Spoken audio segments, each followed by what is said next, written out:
This panel is focused on centering community voices and advocacy, one of my favorite topics. And our three speakers that we have today are doing just that in their own communities. And I can't wait to hear what they have to say. So first up, we have Elaine Townsend Utin. Elaine is a proud Peruvian American and the co-founder and an executive director of LatinxEd.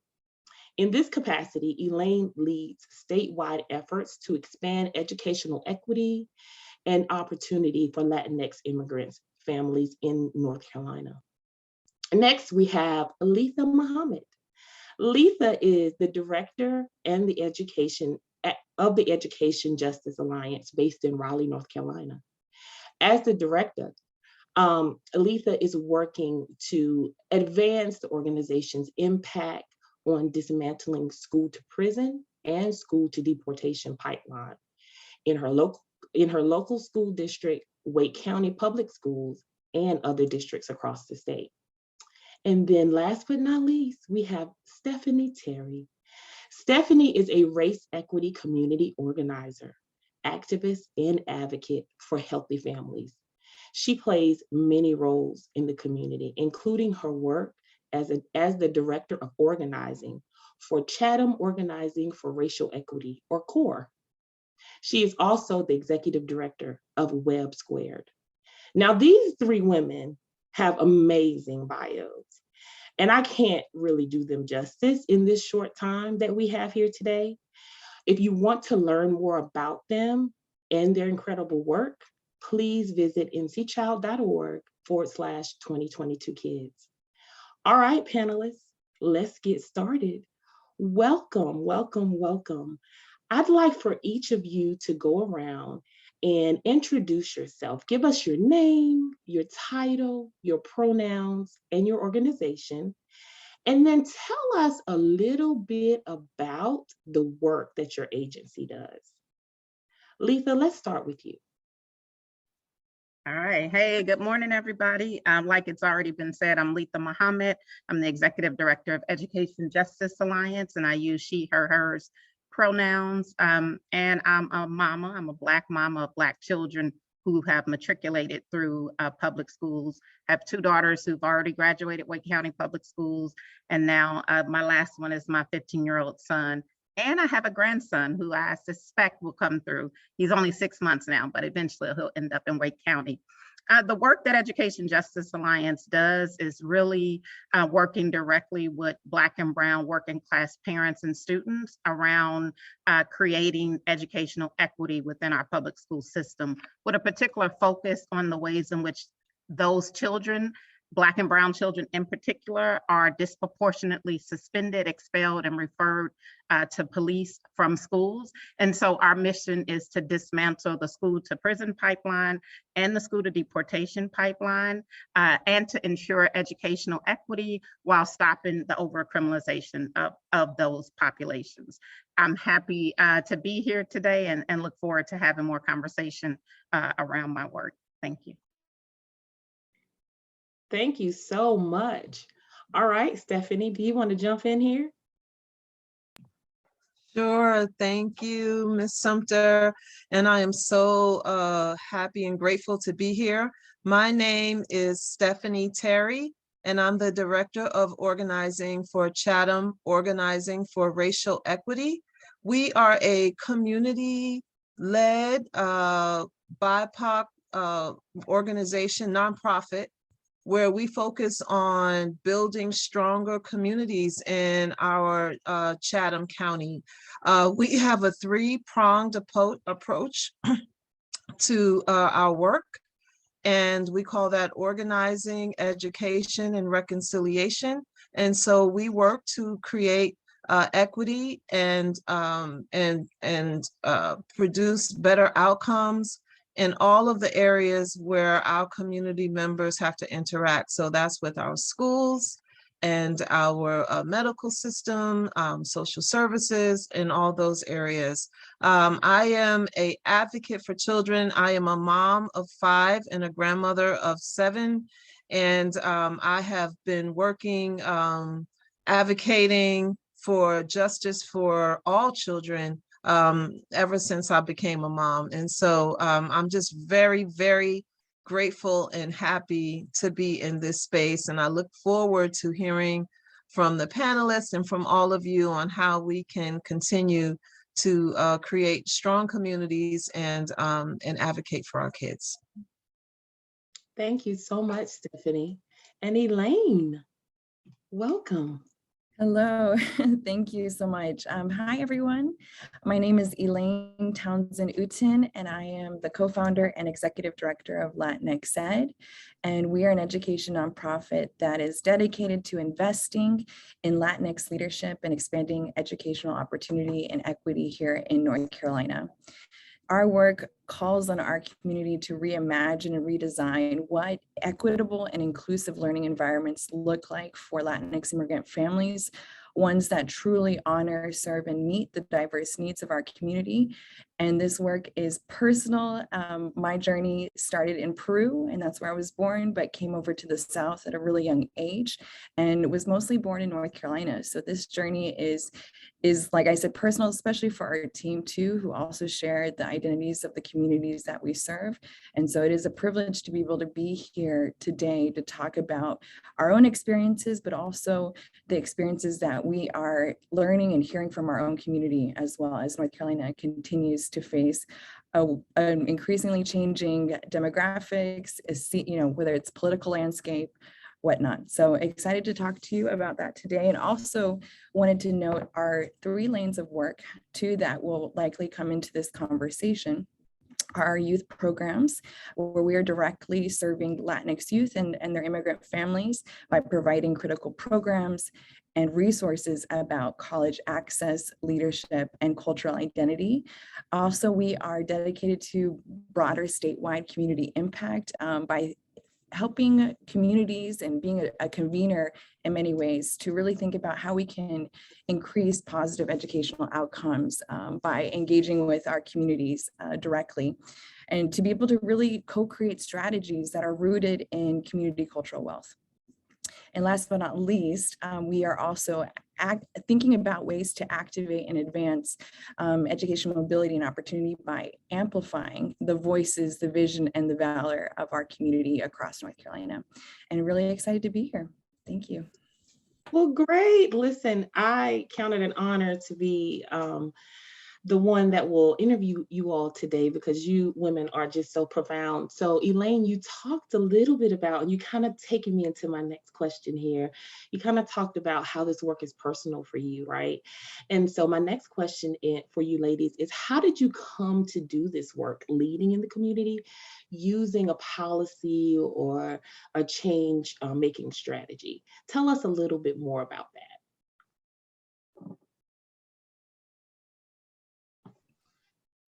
Can start us off. It's definitely been a journey. We started LatinxEd 3 years ago, and we actually started directly with we started first with our direct services. And so really it was the practice of creating opportunity and resources and different models to really provide direct services to our Latinx youth and immigrant families as it relates to identity. What does it mean to be Latinx in the South, and being able to build the, in many ways, erased and a lost history of our community here, but also making that connection to opportunity and thinking about how important it is for us to understand who we are so that we can understand or have a clear picture of where we're going. And so our work has connected those pieces directly.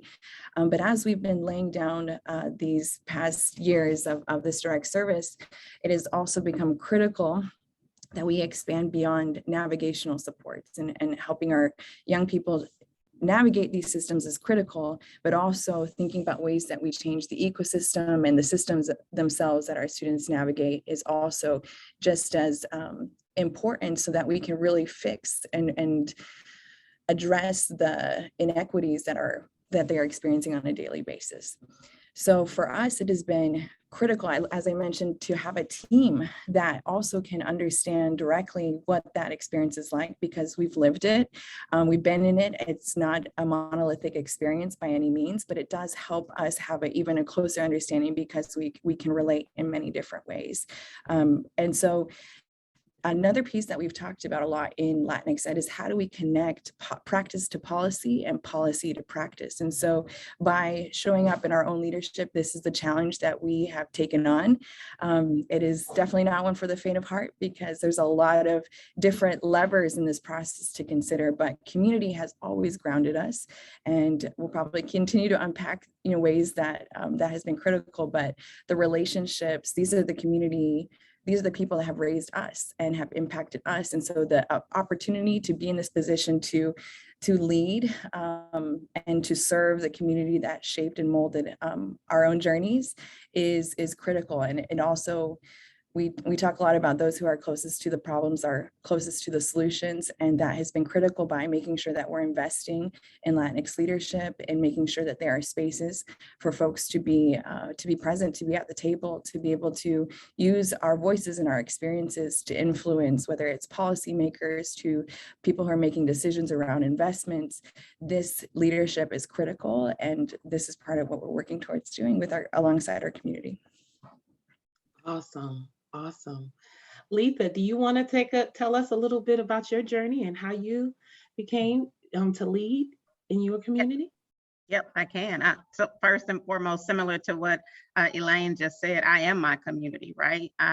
None of the work that I do with Black and Brown parents or Black and Brown young people is separate from my own lived experience. I started off in my introduction saying I'm a Black mama of Black children, and I'm very intentional and explicit about naming that as the experience that shapes and brings me to this space.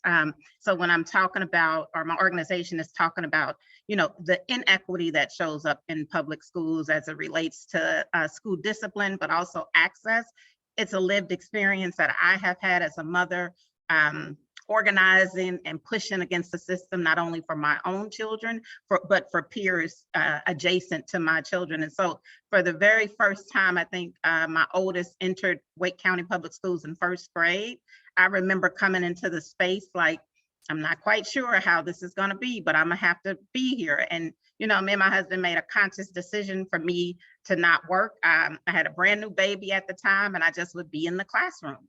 And being in the classroom on a regular basis provided me with direct access to what I saw later, or later was able to frame as an inequitable experience, in that case for Black boys who were heavily patrolled and pushed into disciplined spaces in elementary school. And then, fast forward, the forming of my current organization, I helped to found our first executive director, really was born out of community work that myself and other parents and grandparents were doing at our local Southeast Raleigh YWCA that unfortunately closed their doors abruptly in 2011. There was a group of us who were doing work alongside parents to help them navigate special education services and discipline issues within Wake County, as well as we were sitting at the table with Wake County, trying to hold them accountable around disparities in suspension and expulsion rates for Black boys at the time. And when the Y shut down, we were like, our work can't stop, it's too important. So through a community process, we formed Education Justice Alliance. So that whole nothing about us without us is like my mantra. And I've been blessed to I come from a family and a community. I'm from the Midwest. My parents taught me early on in the community that I came from that I have the right to question and challenge and push when something isn't right. And what I began to recognize in my, being a parent in Wake County, and then later my community organizing in Wake County, is that not all of us understand that they have that right. And so I really want to serve a purpose in my organization to create space for our parents to fully walk into the leadership and the power that they already hold as parents of these students that we're talking about.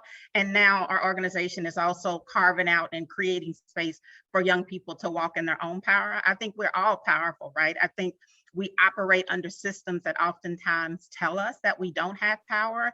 And I rebuke that notion and create space for my community to fully be change agents, whether it's at the policy level or if it's at the practice or cultural level within individual schools.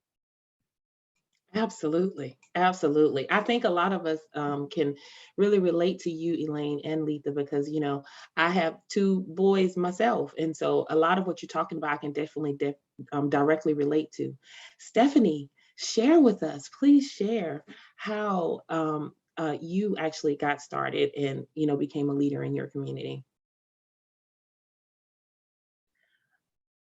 Oh, there she is. Sorry about that. I live in the country, so It's my okay. my internet is shaky. I'm glad I'm back. That was so powerful. I was just listening to Miss Letha and Miss Elaine. Like that is, I just want to compliment what you're saying. I will say this, for me, it's also started off very personal. I have 4 sons and one daughter. And when I was, so I grew up with having a real understanding of the history of this country.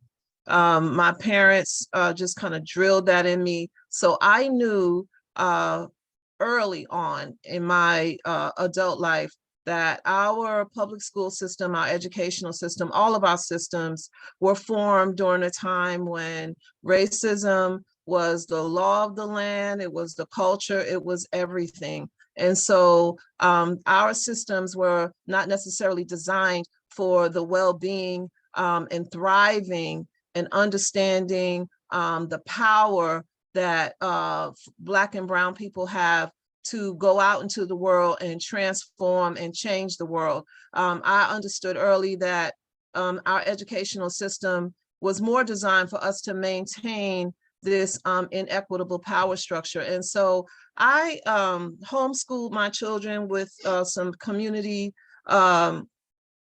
families. But then when I got divorced, and I had to go out to work and I had to send my children to public school, I knew that it was important that I become not just an advocate, but an organizer of women and families that look like me, that are trying to take care of their families, but had the constraints around how much they could show up in schools. I felt like it was important to create spaces for Black and Brown people to be able to reflect and talk with each other and understand the power that we have as a collective to hold accountable the institutions that are taking care and teaching our children. And so that is the approach that we bring at CORE and Chatham Organizing for Racial Equity.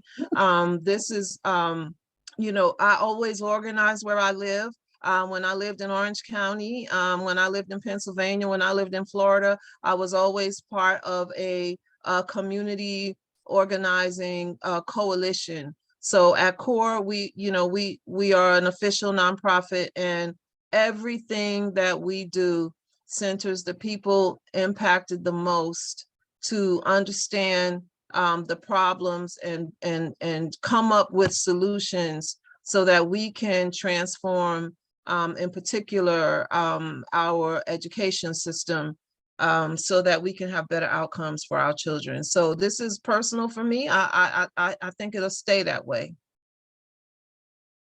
That is amazing. You women are so inspiring. And so the next thing that I would really like to know is, how has the work of empowering communities to drive change impacted your organization? I can go first if you want, Shanda. Yes.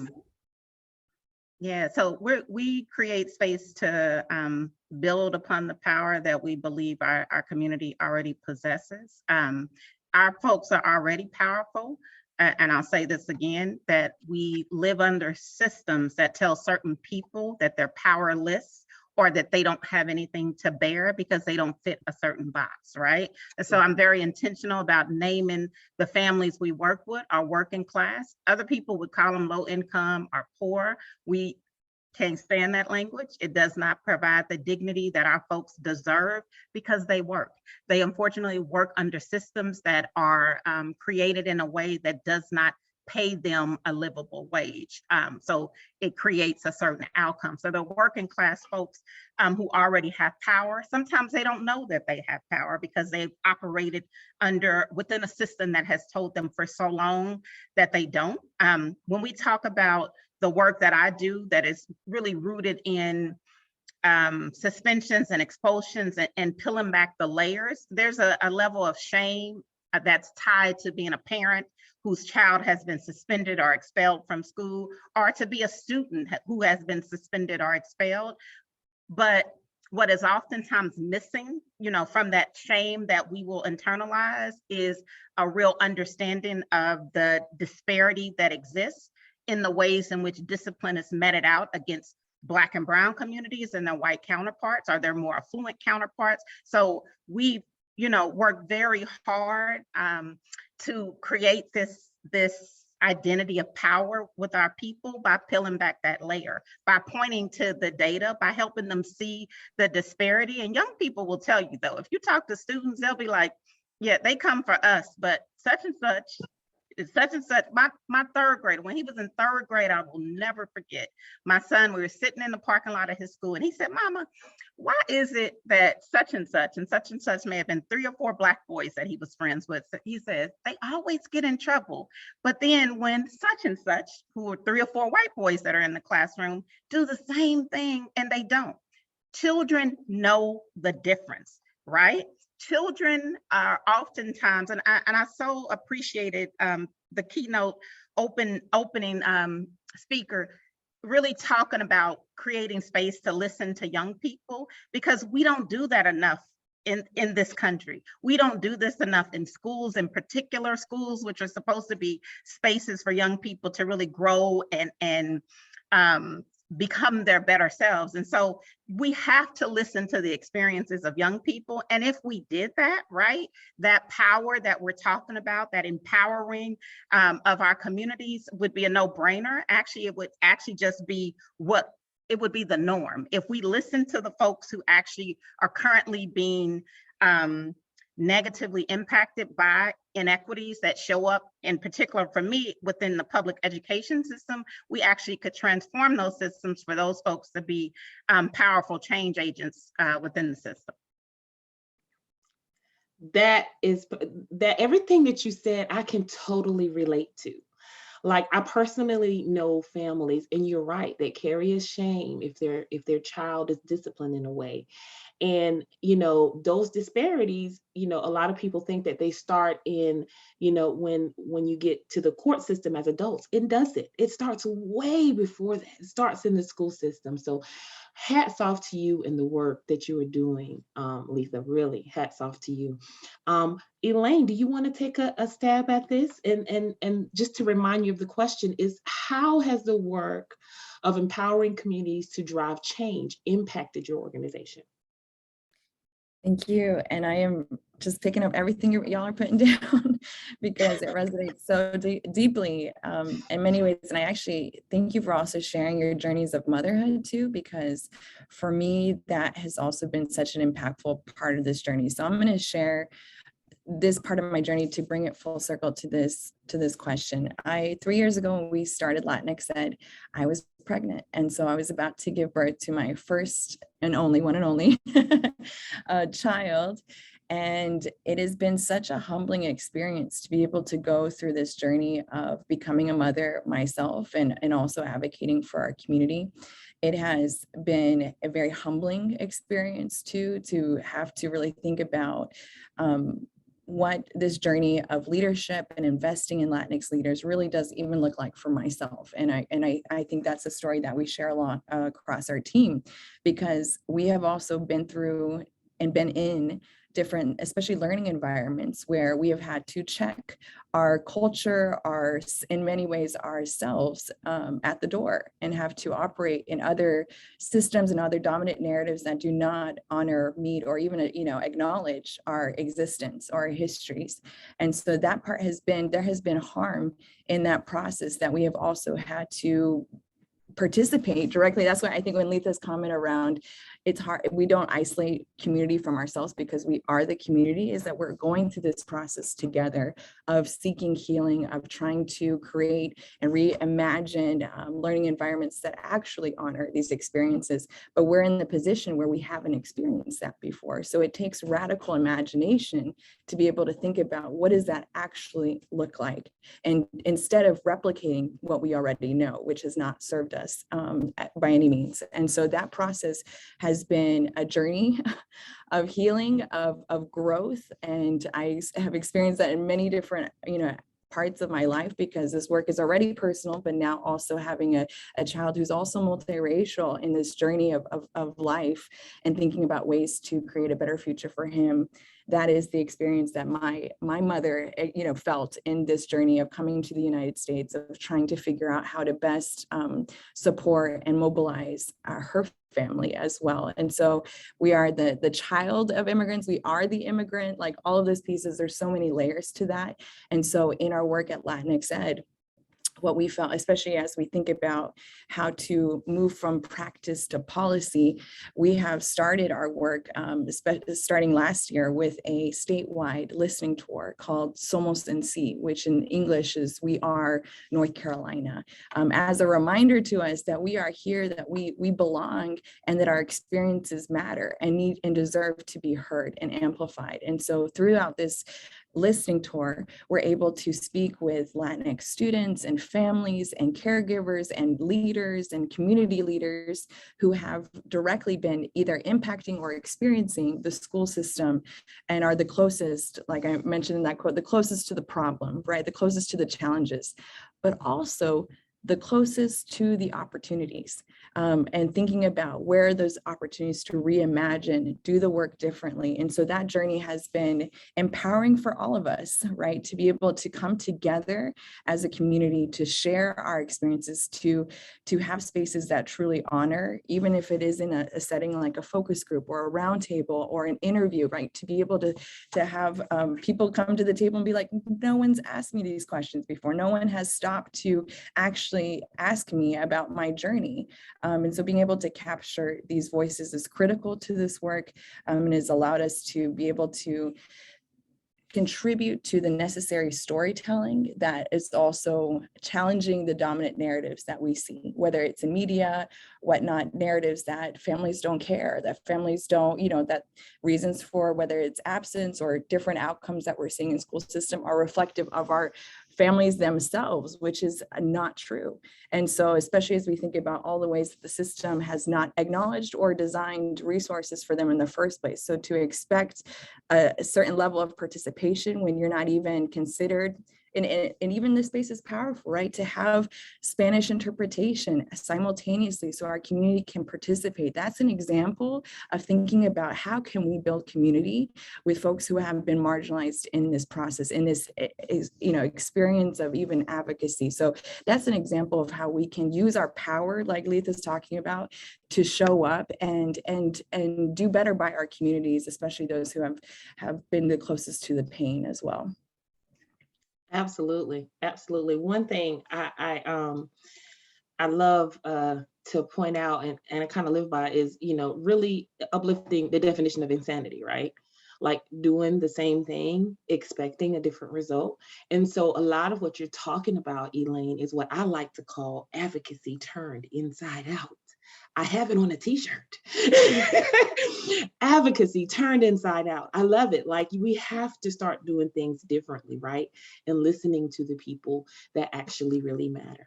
So thank you for that. Stephanie, I can't wait to hear what you have to say on this question. Would you like for me to repeat it or are you good? I think I'm good. I do want to say that, so this term power, we take very, very seriously at CORE. We take it so seriously that we have a theory of power. And what we try to build in our county is what we call relational power. First off, because we all, if you have spent any time in the United States, we live in a race-constructed society, right? So from the very beginning, our country was formed on this caste system of skin color. And as a result of that, there have been words and narratives that have been hijacked or excluded. And one of those words that were hijacked was the word power. And so power, you know, in terms of, in this context, has been hijacked connotatively to mean, you know, lots of money, or weapons, or position, or status. And what we share immediately with our community amongst ourselves when we're talking, when we're in spaces together, that the actual denotative, the dictionary definition of power means the ability to act. And so from that definition, we all have power. You're born with it. Nobody, you know, nobody can say you don't have power. Now, you can not know how to use it, right? There can be obstacles and challenges to create, you know, the inability to feel powerful and express power, but we have it. And so because we have it, we talk about it. We talk about power a lot. We talk about the powerful structures that exist as what we call life, and understand how, especially politically, when we're trying to make change in our county, how can we understand when decisions are being made for us or about us? Like what kind of power structure is that? And how can we approach this situation in a way to make the changes that we need? So we really try deeply in ourselves and in our conversations and our stories with one another to reflect and understand the ways in which our institutions interact with us. You know, we put an analysis around power so that we can begin to really transform the experiences that we have. Regular, good, ordinary folk need to be way more comfortable with expressing their power and understanding that they have it. And we also teach that, you know, especially politically, power requires consent, right? In some form or fashion. Now, sometimes the consent is by force, unfortunately. And if you keep doing that and keep frustrating people, then the consent becomes more internalized, you know. And so we really not only work to deconstruct the visible infrastructure of power, but and the ways in which people, you know, feel powerless, but we also look at how has that been internalized inside of ourselves, inside of our thinking. And so we, again, you know, this term, we also shy away from that term empowerment, but we get it. We meet people where they are, and hopefully through a process of relationship building, through a process of sharing our stories and dialogue and reflecting together, we begin to build up this feeling and expression of power, that agency to be able to make change. And we really emphasize that the more that we stick together, you know, and the more that we understand and work together, the more power we have. So I hope that kind of got at the question. Absolutely. Absolutely. Thank you so much for sharing that. Now, we're talking about power. So since we're talking about power, let's talk about our leaders and give us some tips on how do we make sure that we're taking good care of our leaders as we also work to amplify them and make their voices known.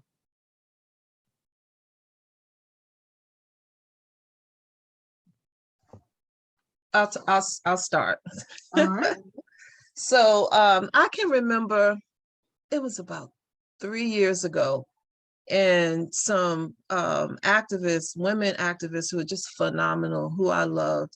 We lost 2 to cancer, And one, I didn't even know my sister was sick.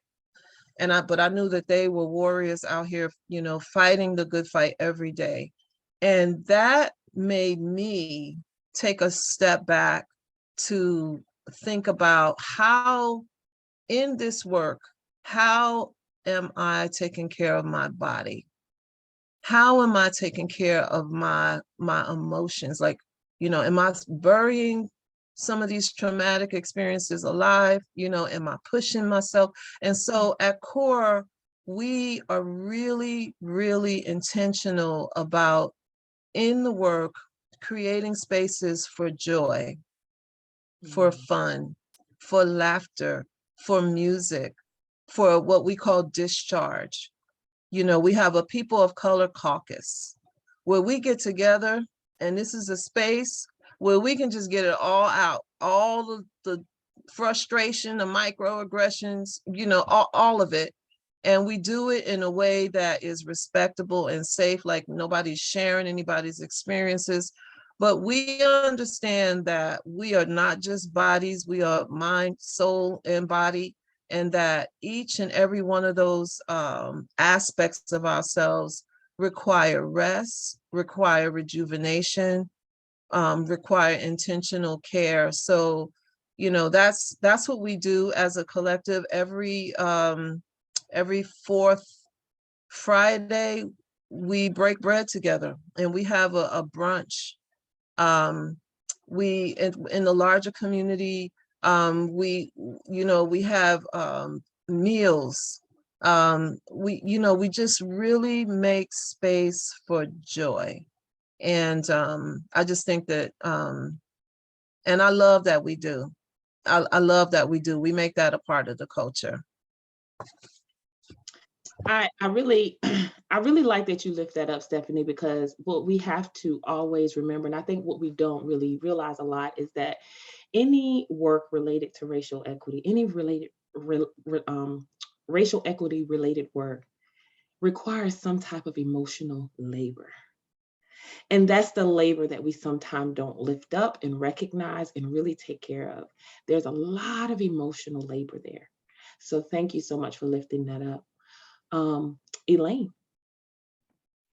Thank you. And Stephanie, your words are, it's just so important to think about joy as one of our values. And that's something that is so critical, especially in a really heavy work space too, where we're constantly dealing with systems of oppression. Like this is things that have not also created space for joy and also for seeing the humanity, right? The true complexities of our community. So that's just so validating to hear you talk about it. And I want to share our definition of leadership too, that has really grounded us in thinking about how we move. And this definition was taught to me by Dr. Anise Fisher, but specifically rooted in conscious leadership frameworks. And so it's seeing leadership as an exercise, not as a one-time act. It is a way of life. It is a set of conscious practices for using our power to mobilize people to and through constructive change.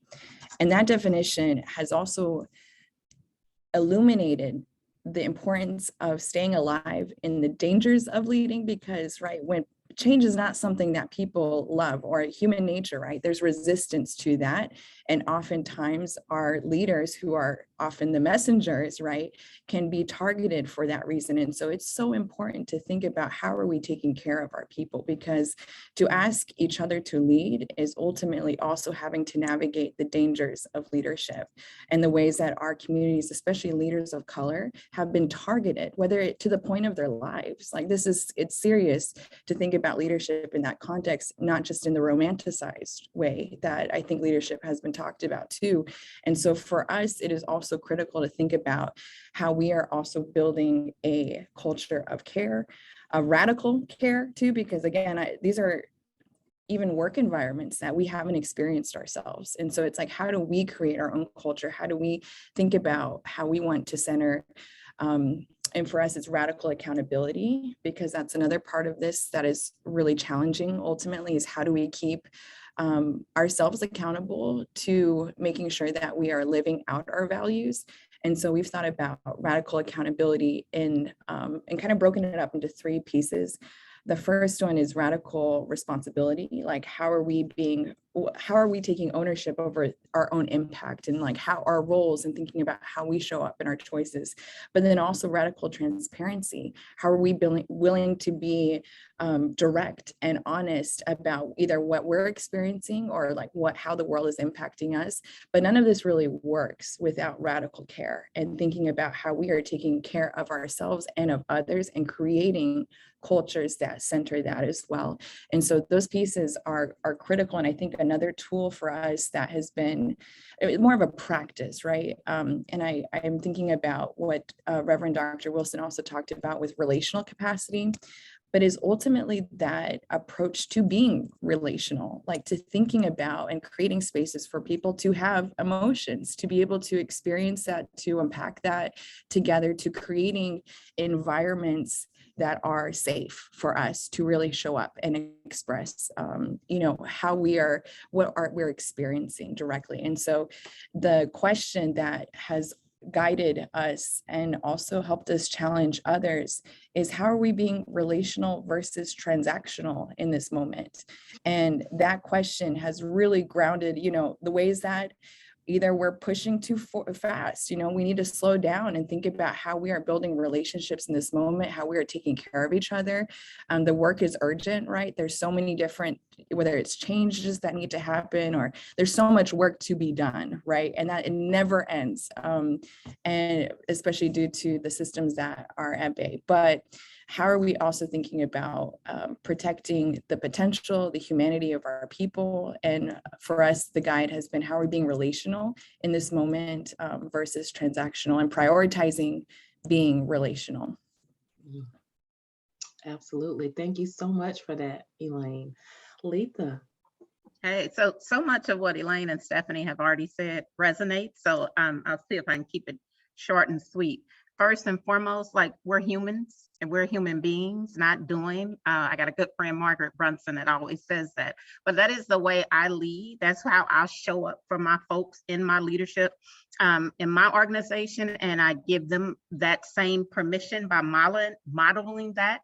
Also, we model that for the parents and students that we work with. When we think about this world that we live in that has been heavily shaped and influenced by white supremacy culture, this idea of checking boxes and always doing in a constant state of doing that doesn't allow you to be still, doesn't allow you to breathe, to make mistakes and be okay in that mistake, to learn from the mistake. I'm always telling my folks, like, okay, slow down. It's okay. Let's check in. How are we doing? Because to Elaine's point, this work has to be built on relationships and healthy relationships. And you build healthy relationships when you create space as a leader for other folks to lead, but also to trust that they can show up however they need to show up in a particular day. It's nothing for me to, show up in a space and be upset and tears. Like, I model that for my folks. Like, this work is hard and soul sucking, right? And so I don't want to create a world that doesn't allow us to be our authentic selves and to respond in an authentic way. And so I think for, quote unquote leaders, we have to do that same thing. We have to create space for authenticity to be the thing that we lead with, because I think part of that is what's going to help get us free from the structures that are currently binding us and keeping us oppressed. And then I also just want to lean into healing, right? That we are all operating from so much trauma in this world that there has to be an intentionality built around Stephanie's point, cultivating joy, but also cultivating healing. One of the things that we've done in the past for some of our Latinx families, when deportations, were coming through roll a few years back, right before the pandemic, and so much terribleness was happening around deportation. So we intentionally created space, right, to have healing circles for our undocumented families to come and talk about the pain and anger and real fear that they were feeling as a result of the potential of ICE showing up in our city, our town, and towns near us, right? So we have to be intentional about creating spaces for Black parents to talk about the ways in which racism has impacted them and their families, because you know, this world just tells us to keep moving no matter what, push through. That is not a sustainable model. We are not machines, we are human beings. And so creating and cultivating real spaces for healing, for joy, and then for building authentic relationships so we can center ourselves as human beings is the value that we hold in our organizations. Great point, Letha. You know, we have been oppressed for so long that we have this tenacity, we have this, you know, keep going, and we're going to keep going, and no matter what comes at us, right, we just keep going and we keep going. And what happens is we start sweeping all of that stuff, not unintentionally, under a rug, and we're keep moving forward, and we keep moving forward because that's what we've always been taught. But you're totally correct, that healing is so important, so important. And so my next question for you all is, why is it important for child serving organizations to acknowledge and address the ongoing impact of the pandemic on communities as they work alongside them? Why is it so important for child serving organizations to acknowledge and address the ongoing impact of the pandemic on communities as they work alongside them? And that goes along with what you just said, Letha, of, you know, we've got to really acknowledge, you know, what's happening in this pandemic. So I'd really like to know what you all think about that. Who wants to get us started?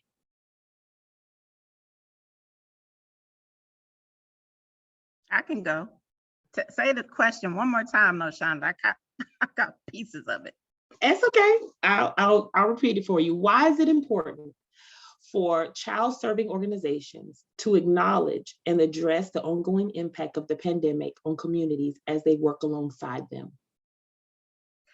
Oh, great. Yeah, because first off, the pandemic is ongoing. It has had such a traumatic impact on folks' lives. Like, we've already been operating under a structure of racism and white supremacy and bigotry that created a certain experience in our communities. And then you add the pandemic on top of that. And then, you know, this kills me. I think about this. Schools open back up and we said, let's put kids back in schools. And then we want to operate from a space of business as usual. Well, if you're a child serving organization or if you're a school, it can't be business as usual, because our babies, our adults are coming back into that space impacted by trauma of going through a global pandemic and still going through it. So maybe they lost loved ones, maybe their parents lost jobs, maybe they had to pick up a job to support that family. So we can't like check off a box and say it's over now, so we can get back to business as usual. Business as usual wasn't serving us well. So this to me is an opportunity for us to take stock on what we were doing before and adjust accordingly, but we can't do it by ourselves, right? So if you're a child serving organization, you have to have young people as a part of that discussion about what it is that they need in order to be healthy and whole in their best selves. You have to have parents at the table. My son went back, I told y'all I have a 15-year-old, he's a sophomore. He does not like school. I'm gonna just be real. Not this year, this is not it for him. And so what I said to him early on when I saw him struggling, you know what, we'll take some mental health days. If it's a day you wake up and it's just not in you to go to school, because I don't know what it feels like to go to school with a face mask for 7-8 hours a day. We're gonna take a mental health day. Prior to the pandemic, as a mother, I would have been like, boy, you going to school. You're not missing no days of school because you don't feel like it. But it's about, again, what I talked about earlier, right? Leaning into our humanity and recognizing that we're human beings and that this pandemic has had, I think, an unmeasured impact up to this point on our physical and mental state. And so we have to be, as organizations, willing to reassess the ways in which we move. And it's not at the speed of light, right? Like we really have to slow down on this notion and push back against our funders about being able to have some metrics of, we did X, Y, Z, and so we can check that box. Because what we will find if we don't slow down, if we don't open up space to have real communications with the folks that we are working with, that this impact that we're trying to make will only be temporary. It will not be sustained impact. And I don't know about you all, but as a result of this global pandemic, I want a different world. I want to transform the space that we're in currently so that it benefits all of us and not just some of us that fit within the context of a box that can operate within a white supremacist framework or system, right? I want a box that says that the child with autism spectrum disorder has value in our society, right? I want a box that says the parent who only has a 10th grade education still has value in our society. I want a box that says no matter what your education level is, you still deserve to earn a living wage so that you can care for yourself and your family. Thank you so much. We have a couple more minutes here, so I'd really like to hear what Stephanie and Elaine, what do you guys have for this question? I think Letha said it's perfect. I'm just going ditto. I have nothing to add to what you just said. I agree 1000%. I want to also say ditto, ditto, but I think what you're making me think about, Letha, too, is how we approach the problem. And I think that is also language that has been helpful from adaptive leadership frameworks of thinking about what type of challenges that we are trying to solve. And there are differences in these types of challenges. And two, I guess, terminology or whatever, vocab that helps me wrap my head around this is adaptive challenges versus technical challenges. Technical challenges means that we have the expertise, the skills, the resources to solve the problem. So these challenges, they can be resolved in shorter spans of time. They face less resistance. Versus adaptive challenges that are complex and ambiguous by nature, or they may be unpredictable or volatile, and they're also harder to define, and they must be solved by people, not experts. And also adaptive challenges also have longer or long-term outcomes connected to the solution. And I think that even thinking about challenges in this way has also helped me reassess how I'm moving as well. But I think that's also an opportunity for all of us to, back to kind of what Letha's saying about reassessing how we're moving, that this is not business as usual. And if we're thinking about these challenges as technical, there is a missed opportunity here to think about the longer game at play, right? The longer term outcomes that we could actually be impacting. These challenges that have really surfaced are not new, right? These are long problems that our students and our families have been experiencing, whether because of racism, discrimination, you name it. And that's not new to us. But the challenge at hand, I think, taking an adaptive approach to it versus like, what are the technical fixes that we can just tweak this here, tweak this there, it's solved, right? And, we can move on. Like, that's not the challenge that we're looking at here. And so approaching this like an adaptive challenge also helps us to think about what are mindsets, behaviors, beliefs that are really rooted in the problem itself. And how do we think about moving the hearts and minds of people in this process to really get towards a longer term outcome. And so, Letha, you brought all of that to the surface for me. And thank you for leading us in that way. Ladies, I don't even know what to say. This has been a good time. I've learned so much from you all. So much of what you've said has really resonated with me, and hopefully for all of the folks that are joined in on this webinar. It has been an awesome time with you all. I'm honored to be the one to talk to you all. So thank you so much for giving us your time and giving us your expertise today. We really, really, really, really appreciate it. Thank you everyone for attending this session. I hope to see everyone this afternoon for our social hour that is sponsored by Healthy Blue. It is going to be a really good time. You don't want to miss it. So please join us again at 4 p.m. Goodbye.